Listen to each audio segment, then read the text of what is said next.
बिस्मिल्लाहिर्रहमानिर्रहीम। अस्सलाम वालेकुम नाज़रीन, आप यूट्यूब चैनल देख रहे हैं। मैं इमरान खान हूँ। बड़ी शर्तें रख दी हैं ईरान ने जंगबंदी के लिए, क्योंकि डोनाल्ड ट्रंप की बौखलाहट अब आपको नज़र आना शुरू हो गई है। डोनाल्ड ट्रंप की बॉडी लैंग्वेज उनका साथ नहीं दे रही।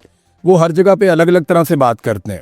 अभी तक डोनाल्ड ट्रंप इस जंग को शुरू करने की 8 दर्जन अलग अलग किस्म की वजूहात बता चुके हैं। कभी वो एक वजह बताते हैं, कभी दूसरी, कभी रजीम चेंज, कभी एटमी असासे ख़त्म करने हैं, कभी वो कोई और वजह बताते हैं, कभी एक और के इसराइल को बचाना है, कभी वो अरब ममालिक के खाते में डाल देते हैं। तो अलग अलग वजूहात हैं डोनाल्ड ट्रंप के लिए, और वो इसकी जिम्मेदारी भी अलग अलग लोगों के ऊपर डालते हैं। मिसाल के तौर पे डोनाल्ड ट्रंप ने एक फाइनल स्टेटमेंट देते हुए ये कहा कि मैंने जंग जेरेड कुशनर जो उनका दामाद है, उसके मार्को रूबियो जो सेक्रेटरी खारजा है, और पीट हेगसेट जो सेक्रेटरी दिफा है डोनाल्ड ट्रंप का, वो कहते जी मैंने इनके कहनों पे जंग शुरू की है।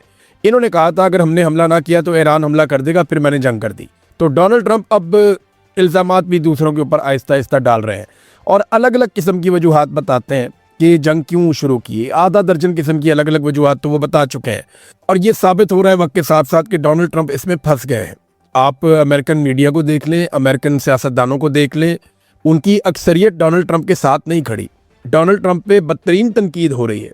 अमेरिका का ज़्यादातर मीडिया ट्रंप और उसकी जंगी पॉलिसियों के खिलाफ लिख रहा है, उसके खिलाफ बोल रहा है। बीबीसी और सीएनएन की अगर आप रिपोर्टिंग देखें, बीबीसी तो ब्रिटिश है लेकिन सीएनएन की अगर आप रिपोर्टिंग देखें, या आलमी मीडिया में आप अल जज़ीरा को देखें, तुर्क मीडिया को देखें, रशियन मीडिया को देखें, यूरोपियन मीडिया को देखें, तो आपको आइडिया हो जाएगा कि इस जंग को सब लोग एक मिसकैलकुलेशन करार दे रहे हैं और एक दलदल जिसके अंदर इसराइल ने डोनाल्ड ट्रंप को फंसा दिया, इस किस्म की बातचीत की जा रही है। अब डोनाल्ड ट्रंप ने बिलाखिर जीत का ऐलान कर दिया और ये कहा कि हम तो पहले घंटे में ही जंग जीत गए थे, और ये जंग तो हम जीत चुके हैं।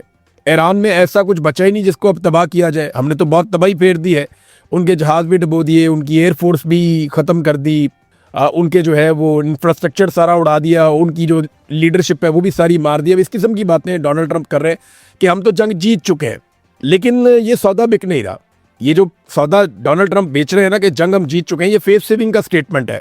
और डोनाल्ड ट्रंप को उनके मशीरों ने यही कहा था। मैंने एक दिन पहले आपको खबर भी दी थी कि डोनाल्ड ट्रंप के मशीर उनसे ये कह रहे थे कि आप इस जंग में अपनी जीत का दावा करें और इसमें से निकल जाएं, जितनी जल्दी हो सकता है जंग से बाहर आ जाए।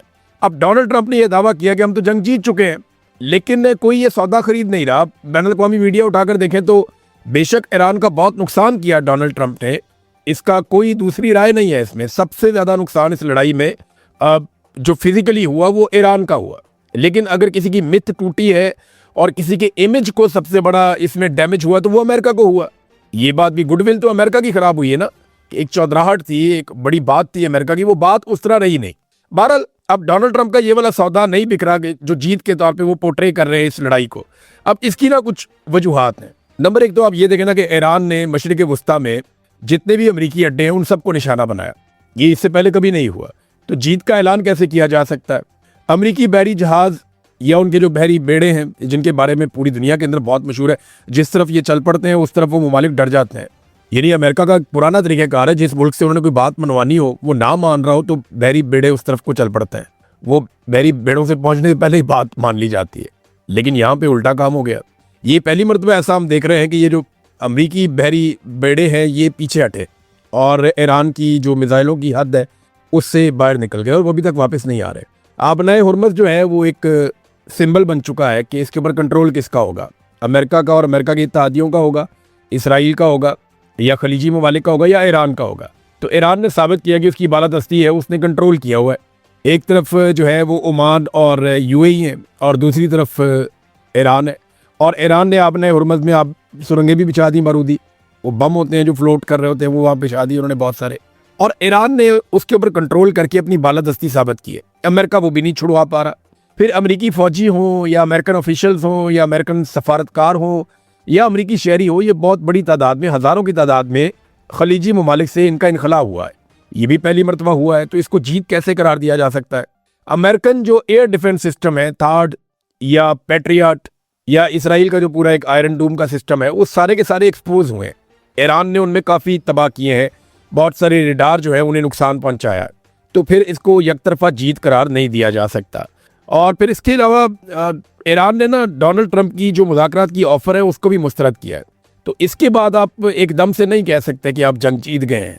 हाँ, ये फेस सेविंग हो सकती है। और देखिए, फेस सेविंग लेकर भी अगर ये जंग बंद हो जाए तो इससे अच्छी बात कोई नहीं है, क्योंकि जंग कभी भी मसले का हल नहीं होती, इससे मसले पैदा होते हैं और मसले उस रीजन में पैदा हो रहे हैं जहाँ का मैं रहने वाला हूँ। ये नहीं, वहाँ पाकिस्तान है, साथ ईरान है, आगे इराक है, सामने की तरफ गल्फ कंट्रीज हैं, तो ये सारा इलाका मुतासर होगा। अमेरिका और यूरोप को उसका इतना फ़र्क नहीं पड़ेगा। हाँ, उनके ऊपर महंगाई का फ़र्क पड़ेगा, आलमी मंडी के ऊपर फ़र्क पड़ेगा अपने हॉर्मज़ के बंद होने से, या पेट्रोलियम मसनूआत जो है उनकी कीमतें बढ़ेंगी, उससे भी फ़र्क पड़ेगा मंडियों के ऊपर।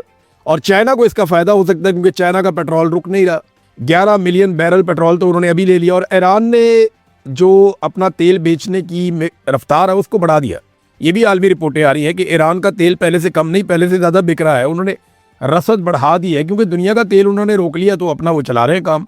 और डोनाल्ड ट्रंप की जो मुज़ाकरात की ऑफ़र है उसको भी उन्होंने मुस्तरद कर दिया।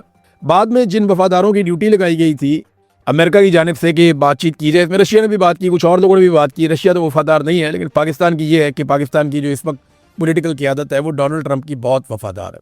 इमरान खान साहब की फैमिली एक मरतबा फिर अडयाला जेल के बाहर पहुंची, उनकी बहनें गई वहाँ पे। लगभग 1000 के करीब लोग, अभी जब मैं वीडियो रिकॉर्ड कर रहा हूँ तो मुझे जो इन्फॉर्मेशन मिली वो 1200 के करीब लोग वहाँ पे मौजूद है।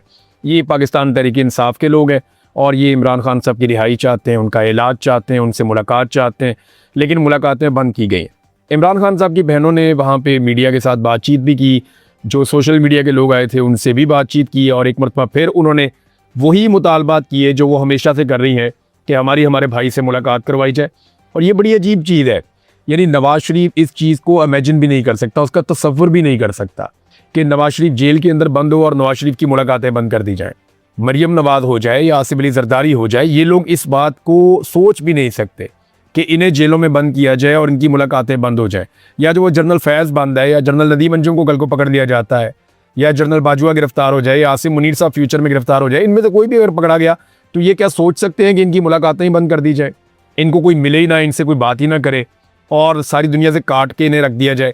ये बिल्कुल ही एक इलीगल किस्म की चीज़ है। अदालत ने इसके ऊपर नोटिस लिया, उन्होंने नोटिस जारी भी किए हैं, लेकिन 1 महीने बाद के। तो इमरान खान साहब को जब सज़ा देनी होती है ना, तो केस चलता है फरारी की रफ्तार से, और जब इमरान खान साहब को रिलीफ देना होता है ना, इस वक्त तक जो सूरत हाल चल रही है वो हम देख रहे हैं, तो फिर केस चलता है कछुए की रफ्तार से। बस ये फ़र्क है, अगर सज़ा देनी है तो चीते की रफ्तार से जाएगा बहुत तेज़, और अगर रिलीफ देना है तो कछुए की रफ्तार से जाएगा बहुत स्लो।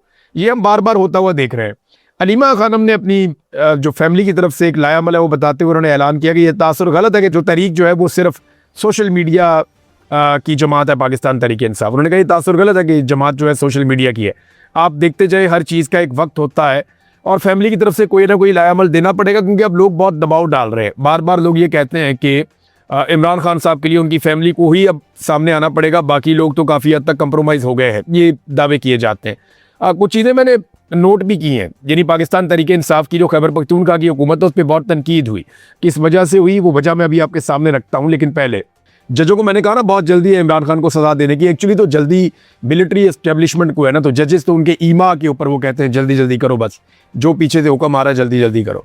तो 190 मिलियन पाउंड केस में इमरान खान, अच्छा इसमें जो इमरान खान साहब की अपीलें हैं वो 2-2 साल से नहीं सुनी जा रही, लेकिन जब नैब की अपील आ जाती है या किसी इदारे की तरफ से आ जाता है तो फ़ौरन सुनो, फ़ौरन 5 मिनट लगाओ, अभी लेकर आओ, अभी आप यहाँ पे बैठ के दलाल दें। तो वो कहते हैं जनाब इमरान खान के और बुशरा बीबी के वकला को कि अपीलों पर दलाइल की हतमी मोहलत हमने आपको दे दी है, आइंदा समात पर अगर आपने दलाइल ना दिए तो नैब को हम सुनेंगे और जो हमारे पास रिकॉर्ड है उसके मुताबिक हम फैसला कर देंगे।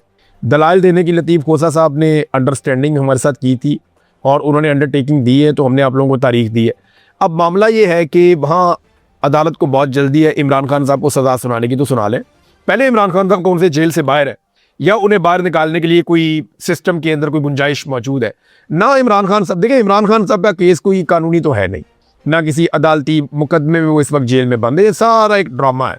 अदालत जो है, अदालती कार्रवाई भी एक ड्रामा है, अदालत भी एक ड्रामा है। मुझे खुद जजेस पैगामात भेजते रहे हैं बाद में कि हमने जो आपसे ज़्यादती की हम उस पर माफ़ी चाहते हैं इमरान साहब, हम उसका हिस्सा नहीं थे। एक जज साहब है, उनके रिश्तेदार मेरे पास आ गए, उनका जज उनका बहनोई था शायद, वो मेरे पास आ गए घर में। उन्होंने कहा जी, वो कह रहे हैं मुझे बड़ी तकलीफ़ हुई थी, मुझे वो फैसला देना पड़ा आपके खिलाफ। तो ये सारी चीज़ें रिकॉर्ड का हिस्सा है, मैंने सारा कुछ लिख के रखा हुआ है। तो वो बेचारे मजबूर लोग हैं, जजेस की औकात ही कोई नहीं है, ना अदलिया की कोई औकात है। ये मामला है सिर्फ आसिम मुनीर साहब का और उनके अपने मफाद का। मिलिट्री एस्टेब्लिशमेंट या आसिम मुनीर साहब या चंद लोग और इनके साथ शामिल आप कर लें, बंद कमरों में फैसले करते हैं। ये सारे एक दूसरे की इंश्योरेंस पॉलिसी है। तो इन्होंने मिलकर तय किया हुआ कि इमरान खान का क्योंकि हम मुकाबला नहीं कर सकते, लिहाजा ये बंदा बाहर नहीं आना चाहिए। अगर ये बंदा बाहर आ गया तो फिर हम इसका मुकाबला कभी भी नहीं कर सकेंगे। अब आ जाए नाज़रीन खैबर पख्तूनख्वा की असेंबली की तरफ। यहाँ खबर यह है कि खैबर पख्तूनख्वा में एक एक्ट पास किया गया है और उसे कानून का हिस्सा बना लिया गया है। मैंने वहाँ कुछ सहाफ़ी है उनसे बातचीत की तो उन्होंने मुझे बड़ी अजीब अजीब चीज़ें बताई। उन्होंने कहा जी कि जो तरीक़ाकार होता है ना, एक कानूनी तरीका होता है, उसको अडॉप्ट नहीं किया गया। सबसे पहले ये होता है कि वो सिस्टम के अंदर आ जाता है, वो बिल पब्लिक उस पर पढ़ सकती है, पब्लिक अपनी राय दे सकती है, मीडिया उसको पढ़ सकता है, अपनी राय दे सकता है। फिर जनाब वो टेबल किया जाता है, फिर उसके ऊपर डिस्कशन होती है, फिर बातचीत होती है, उसके पॉजिटिव और नेगेटिव्स वो तय किए जाते हैं। फिर एक मरहला आता है जब वो बिल पास हो जाता है, वो एक्ट बन जाता है और फिर वो बाकायदा उस कानून की शक्ल इख्तियार करके सिस्टम के अंदर जो वेबसाइट है उस पर भी आ जाता है। लेकिन इस मामले में ऐसा कुछ भी नहीं हुआ ये है कि जितनी भी इनके पास मुराद थी खैबर पख्तूनख्वा की असेंबली के पास, स्पीकर डिप्टी स्पीकर के पास, वो 88 से वो चली आ रही है। उनके अंदर इन्होंने कुछ तरामीम की हैं। जो तरामीम की है ना, उनमें बहुत सारी चीज़ें तो पुरानी है। मेरा तो ख्याल है पुरानी चीज़ें भी ख़त्म कर देनी चाहिए। इतनी मुराद लेके इन्होंने किया क्या है, पाकिस्तानियों को दिया क्या है। लेकिन ये जो मुराद है इनमें कुछ इजाफा किया गया, जिनमें एक ये है कि जो अरकान असेंबली है उनकी बीवियों को, या अगर वो खातून रुकन असेंबली है तो उनके शौहर को एक ताहयात असेंबली कार्ड दिया जाएगा, जिसको पूरे मुल्क में हर जगह हर इदारा तस्लीम करेगा और उसकी एक अपनी इज्जत और रिस्पेक्ट होगी। नंबर 2, एयरपोर्ट के ऊपर इन तमाम लोगों को VIP लाउंज की सहूलत मैसर रहेगी। नंबर 3, वफाकी कानून के तहत ऑफिशियल पासपोर्ट इन्हें दिया जाए। नंबर 4, सरकारी अफसरान की तरह जो क्लब की मेंबरशिप मिलती है वो इनको भी सबको क्लब की मेंबरशिप मिलनी चाहिए। और ज़ाती गाड़ी के शीशे ये टिंट करवा सकते हैं, यानी उसे काला करवाना चाहें, ब्राउन करवाना चाहें तो ये अपनी गाड़ी के शीशे जो है उनका रंग तब्दील करवा सकते हैं। उसके अलावा पहले इनके पास जो असलहे के लाइसेंस होते थे वो 4 गन्स का होता था इनके पास, लेकिन अब उसके अंदर 4 के बजाय 8 गन्स का लाइसेंस दे दिया गया कि अब आप अपने साथ 8 बंदूकें ले सकते हैं और ये लाइसेंस आपको दिए जाएंगे। इसके अलावा आप खुद बनाना चाहें तो आप जितने मर्जी बनवा लें, 50 बनवा लें, लेकिन 4 आपके मुफ्त है, 4 और शामिल कर दिए गए जो आपको फौरी तौर पे मिल जाएंगे और उसके लिए आप फीस अदा कर दिया करेंगे, जो मामूली फीस है वो आपको देनी पड़ेगी। तो इस तरीके से ना ये मुराद ले रहे हैं। कुछ चीज़ें जो है वो पुरानी हैं, उनके अंदर और बेहतरी लाई गई है। यहाँ पे एक करारदाद भी है मेरे पास, मैं इस करारदाद को पढ़ रहा था तो करारदाद ये कहती है कि जैसे वफाकी हुकूमत और बाकी लोगों के पास ये होता है, या अरकान असेंबली या सेनेटर्स के पास होता है, तो जनाब आप हमें, हमारी बीवियों को और हमारे मुलाजमीन को ताहयात ब्लू पासपोर्ट जारी कर दें। ये करारदाद जो है ना वो अक्टूबर 2024 की इसके ऊपर डेट लिखी हुई है, लेकिन क्योंकि ऐसी करारदादें बार बार आती हैं, बार बार रिवाइव हो जाती हैं, तो ये एक मरतबा फिर आ गई। अब ये चाहते तो हैं कि इन्हें ताहयात ब्लू पासपोर्ट मिल जाए, या तो ये कोई ऐसी करारदाद लेकर आए जिसमें ये कहें कि जनाब हमें ब्लू पासपोर्ट नहीं चाहिए, हम ग्रीन पासपोर्ट की इज्जत करवाना चाहते हैं, हम सबको ग्रीन पासपोर्ट जारी किया जाए और जो कौमी असेंबली में और सेनेट में ब्लू पासपोर्ट दिए गए हैं उन्हें भी ग्रीन पासपोर्ट से तब्दील कर दिया जाए। तब्दीली जैसे कहते हैं ना, लेकिन अगर पिछले भी मांग रहे थे ब्लू पासपोर्ट, आप भी मांग रहे हैं ब्लू पासपोर्ट, तो फिर तो अल्लाह अल्लाह खैर सल्ला, यानी फिर तो जो आप मांग रहे हैं वही पिछले लोग भी मांग रहे थे, तो आप तो कोई तब्दीली ना लेकर आए।